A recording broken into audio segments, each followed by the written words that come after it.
29 માર્ચના રોજ આ ભરૂચનો એક વિસ્તાર છે, દૂધધારા ડેરી નજીકનો.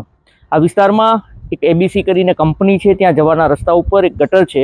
ત્યાં જે કૂતરાઓ છે, શ્વાનો છે, તે એક બેગ છે બ્લેક કલરની કોથળીની, પોલિથીનની.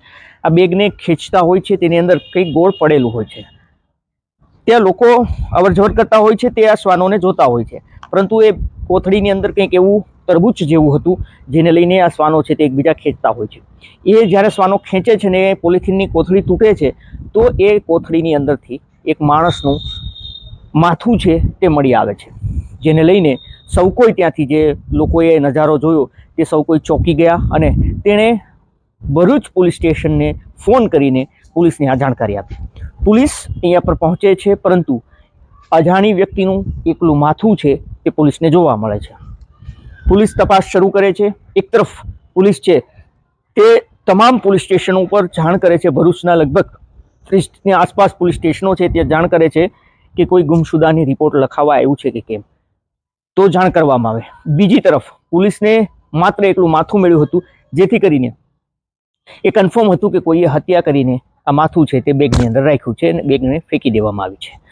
પોલીસે અહીંયા પર 4 દિવસ સુધી આસપાસના વિસ્તારમાં જેટલી પણ ગટરો છે, નાળાઓ છે, તેની તલાશ શરૂ કરી. તો પોલીસને અલગ અલગ માણસની બોડીના 9 ટુકડા મળી આવ્યા. મતલબ કે કમર સુધીના ભાગનો, હાથો અલગ મળી આવ્યા, પગ અલગ મળી આવ્યા, પગની એડીઓ અલગ મળી આવી. આવી પોલિથીન બેગોના અલગ અલગ 9 ટુકડાઓ છે તે મળી આવ્યા. એ ટુકડાઓને જ્યારે જોડવામાં આવ્યો તો આખો માણસ છે તે તૈયાર થયો. પરંતુ આ માણસ અજાણો હતો. કોણ હતું એ પોલીસ માટે જાણવું ખૂબ જરૂરી હતું, કે કઈ રીતે અહીંયા પર તેની લાશ આવી છે, કોણે તેના ટુકડા કરીને ફેંક્યા છે. પોલીસ એ લાશની બારીકાઈથી તપાસ કરે છે. જ્યારે પીએમમાં ખસેડે છે, પહેલાં એ હાથ ઉપર એક હાથ મળી આવે છે અને હાથ ઉપર ટેટુ હોય છે, જેમાં આર્ટિફિશિયલ રીતે એક સચિન નામ છે તે ગોદેલું જોવા મળે છે. પોલીસને એવું લાગતું હતું કે આ નામ છે તે શાયદ આ વ્યક્તિનું હોવું જોઈએ. જેથી કરીને બીજી તરફ એ જાણકારી પોલીસને મળે છે કે સી ડિવિઝન પોલીસ સ્ટેશન છે, ત્યાં કોઈ મોચિન ચૌહાણ છે, મોહિત ચૌહાણે એવી ફરિયાદ કરી હતી કે તેનો ભાઈ ગુમ થયો છે, જેનું નામ સચિન ચૌહાણ છે ને તે 24 માર્ચ બાદ તે દેખાયો નથી. પોલીસે એને ફોન કરવામાં આવે છે. એ મોહિતને બોલાવવામાં આવે છે અને તેને લાશ બતાવવામાં આવે છે. એ જ્યારે લાશ જોઈ છે ને જ્યારે ટેટુ જોઈ છે, ત્યારે તે રડી પડે છે. તે ખૂબ ભાવુક થઈ જાય છે અને કન્ફર્મ થાય છે કે આ અન્ય કોઈ નહીં પરંતુ સચિન ચૌહાણ, જે ઉત્તર પ્રદેશના બિજનોરનો હોવાનું સામે આવે છે. આ મોહિત જ્યારે 28 માર્ચે ફરિયાદ કરી હતી, તેની સાથે આ જે સચિનની ડેથ થઈ છે તેનો મિત્ર જે શૈલેન્દ્ર ચૌહાણ, જે 10 વર્ષથી તેની સાથે હતો, તે બંને ભાઈઓ ફરિયાદ કરવા માટે આવ્યા હતા. મોહિત ઉત્તર પ્રદેશના બિજનોરથી અહીંયા પર પહોંચ્યો હતો, પરંતુ શૈલેન્દ્ર અહીંયા હતો, તો બંને સાથે ફરિયાદ કરવા ગયા કે સચિન ગાયબ છે. ઝટકો શૈલેન્દ્ર ચૌહાણને પણ લાગ્યો હતો, કારણ કે તેના સાથે છેલ્લા 10 વર્ષથી તે એકબીજા ત્યાં રહીને કામ કરતા હતા. એટલું જ નહીં, એ બંનેના લગ્ન થઈ ચૂક્યા હતા.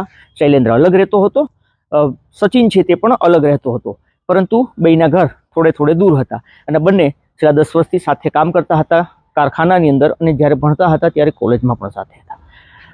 હવે સવાલ એ હતો કે આખરે સચિનની હત્યા કોણે કરી અને શા માટે કરી. પોલીસને આમાં કોઈ ક્લુ નહોતો મળતો.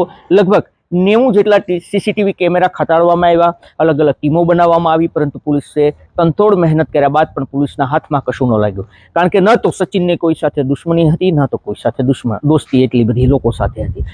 આખરે પોલીસે નક્કી કર્યું કે શૈલેન્દ્ર છે તેનો દોસ્ત, જેને થોડી ઘણી જાણકારી હશે તો તેની પૂછપરછ કરીએ, જેથી કરીને તેની પાસેથી કોઈ ક્લુ મળે કે કોઈ સાથે દુશ્મની હતી કે કેમ. પોલીસ જ્યારે એને ફોન કરવાનો પ્રયાસ કરે છે તો એનો ફોન સ્વિચ ઓફ આવે છે. તે ભરૂચ છોડીને બિજનોર જતો રહ્યો હોય છે, જેને લઈને પોલીસના મનમાં અનેક શંકા કુશંકા થાય છે. કારણ કે જ્યારે આવી મોટી ઘટના બને, ફરિયાદ કરવા આવે, પોતે પોલીસ સાથે શોધવામાં હોય, એ વ્યક્તિ અચાનક તેનો ફોન બંધ આવે અને બંધ આવ્યા પછી પણ એ વ્યક્તિ શહેરથી દૂર જતો રહ્યો હોય, જેના લઈને પોલીસને અનેક સવાલો ઉઠ્યા હતા. જેને લઈને પોલીસ એ બિજનોર પહોંચે છે ઉત્તર પ્રદેશના. ત્યાંથી આ શૈલેન્દ્રને ઝડપી પાડવામાં આવે છે, તેને ભરૂચ લાવવામાં આવે છે, તેની પૂછપરછ કરવામાં આવે છે. તો ખોફનાક અને ભયાનક ઘટના છે તે સામે આવે છે.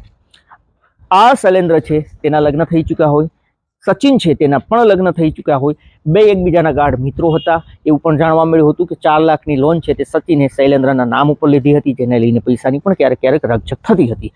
પરંતુ આ હત્યા પાછળ અન્ય કારણ જવાબદાર હતું. શૈલેન્દ્રએ સ્વીકાર્યું કે તેણે જ હત્યા કરી છે. સવાલ એ હતો પોલીસ માટે જાણવો કે શું કારણે હત્યા કરી છે. શૈલેન્દ્રનું કહેવું છે કે તે બંને ગાઢ મિત્રો હતા. શૈલેન્દ્રનો ફોનની અંદર શૈલેન્દ્રના પત્ની સાથેની તેની અંગત પળો હોય છે તેના વિડીયો અથવા ફોટો તેના ફોનની અંદર હતા. સચિન આ જોઈ જાય છે, તે એ ફોનમાંથી પોતાના ફોનમાં આ તમામ ફોટો છે તે ફોરવર્ડ કરી લે છે. એ ફોરવર્ડ કર્યા બાદ તે શૈલેન્દ્રને બ્લેકમેલ કરતો, શૈલેન્દ્ર પાસેથી પૈસા લેતો અને તેને ટોર્ચરિંગ કરતો હતો.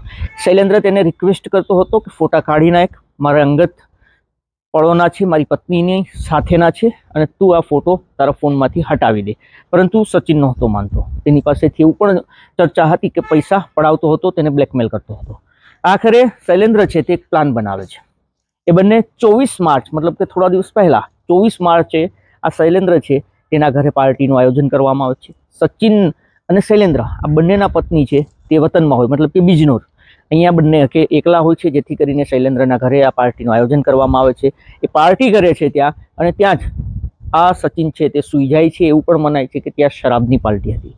એ સૂઈ જાય છે, પરંતુ શૈલેન્દ્ર જાગતો હોય છે, કારણ કે તેના મગજની અંદર પ્લાન હતો, યા તો ફોટો ડિલીટ કરવા, યા તો સચિનને જ ડિલીટ કરી દેવો. આ પ્લાન તેના મગજમાં દોડતો હતો, જેના કારણે તેને ઊંઘ નહોતી આવી. પરંતુ સચિન સૂઈ ગયો હતો અને હવે શૈલેન્દ્રના પ્લાન મુજબ કામ થતું હતું. શૈલેન્દ્ર છે તેણે સચિનનો ફોન લીધો. સચિનનો ફોન લીધા બાદ એ ફોટા ડિલીટ કરતો હતો. એટલી જ વારમાં આ જે સચિન છે તેની ઊંઘ ઉડી જાય છે, તેની આંખો ખુલે છે, તો તેને જોવા મળે છે કે શૈલેન્દ્ર છે તેનો ફોનમાંથી ફોટા ડિલીટ કરે છે. સચિન તેને ડિલીટ કરવા માટે ઇનકાર કરે છે, પરંતુ આ બંને વચ્ચે જબરજસ્ત રકઝક થાય છે. શૈલેન્દ્ર પોતાના કિચનમાંથી છરી લાવે છે અને છરી વડે તેના ઉપર તૂટી પડે છે. તેને મોતને ઘાટ ઉતારે છે. મોતને ઘાટ ઉતાર્યા બાદ તેના બોડીનો નિકાલ કઈ રીતે કરવો, પોલીસને ગુમરાહ કઈ રીતે કરવી, કોઈને જાણકારી ન લાગે એ રીતે આ લાશનો નાશ કરવાનો હતો. જેના કારણે શૈલેન્દ્ર છે તે વહેલી સવારે કારખાને જાય છે. પરંતુ જ્યારે સાંજે આવે છે ત્યારે તે એક મહિલાઓ પહેરે છે તે ગ્રાઉન્ડ પહેરે છે, મતલબ નાઇટી કહેવામાં આવે છે. આ ગ્રાઉન્ડ છે તે લઈને આવે છે, કાળી બેગો લઈને આવે છે, પોલિથીનની મતલબ કે કોથળીઓ લઈને આવે છે. અને તે આવ્યા બાદ તે જ બોડીના કુલ એવું મનાય છે કે કરવટથી તેને બોડીને કાપી હતી. કુલ 9 પાર્ટ્સ કર્યા હતા અલગ અલગ, અને આ 9 પાર્ટ્સને પોલિથીનની બેગોમાં ભરવામાં આવે છે. ત્યારબાદ રાત્રે એક ગ્રાઉન્ડ પહેરી લે છે મહિલાનું. એ ગ્રાઉન્ડ પહેરે જેથી કરીને કોઈને જાણકારી ન થાય.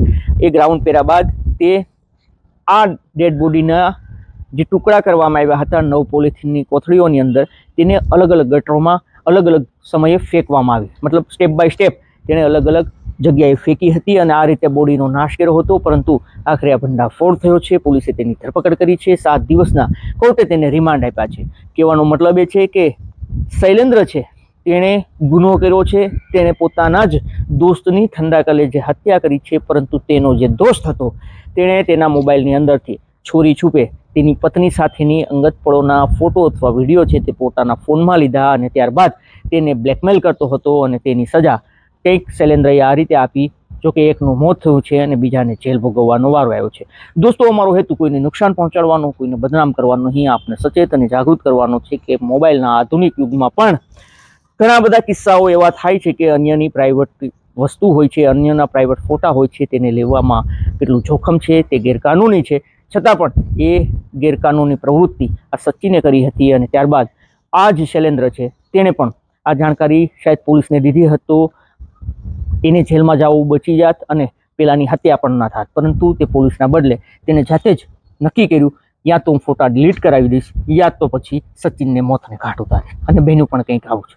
દોસ્તો, આવી જ ક્રાઇમની સત્ય ઘટનાઓ માટે આપ અમારી યુટ્યુબ ચેનલ નમસ્તે ગીરને સબસ્ક્રાઇબ કરો. અગર આપ આ વિડીયો ફેસબુક અથવા ઇન્સ્ટાગ્રામ પર જોતા હોય, ફોલો કરો. ફરી મળીશું. ધન્યવાદ.